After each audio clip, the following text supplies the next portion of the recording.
शिव मानस पूजा रागम हिंदोलम आराधयामि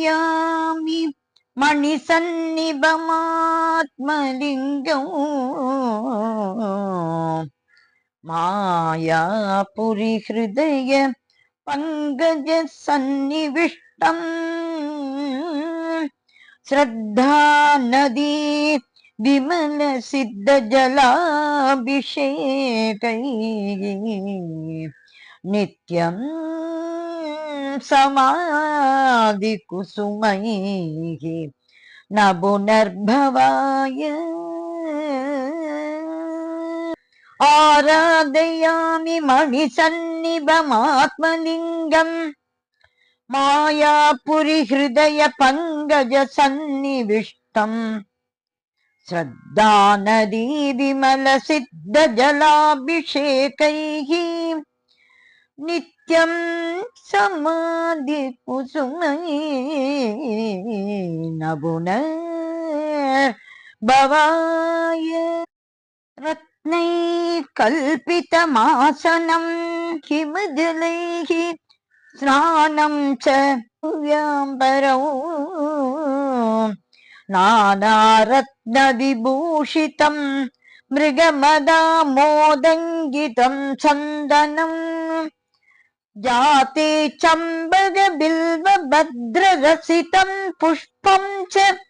धूपं तदा दीपं देवदयानिते पशुपते हृत्कल्पितं गृह्यताम् सौवर्णे नवरत्नकण्डरसिते पात्रे कृतं पायसम् भक्ष्यं पञ्चविधं वयोदधियुधं रम्भाबलम्बानकम् शाकानामयुधं जलं रुचिकरं कर्पूरकण्डोज्ज्वलम् ताम्बूलं मनसा मया विरचिरं भक्त्या प्रपोस्मि गुरु सत्वं सामरयोर्युगं व्यजनकं सादर्शकं निर्मलम् वीणापेरी मृदङ्गकाहल कलाकीदं सनृत्यं ददा साष्टाङ्गं प्रणति स्तुतिर्बहुविधा ह्येतत् संस्तं मया संकल्पेन समर्पितं तव विभो पूजा गृहाण प्रभो आत्मा त्वं गिरिजामती सगचरा प्राणा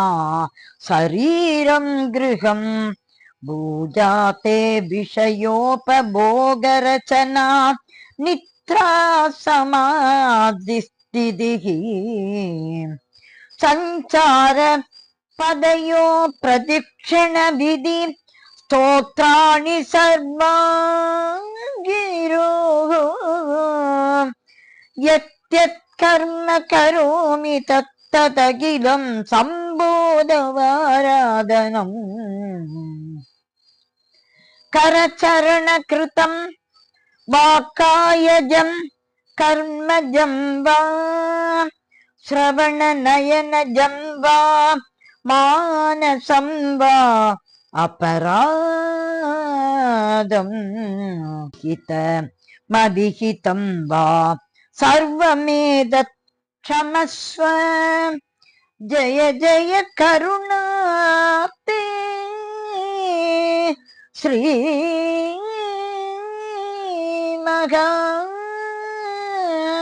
महादेव शम्भो சிவன் திருவடிகளை சரணம் சரணம் சரணம்.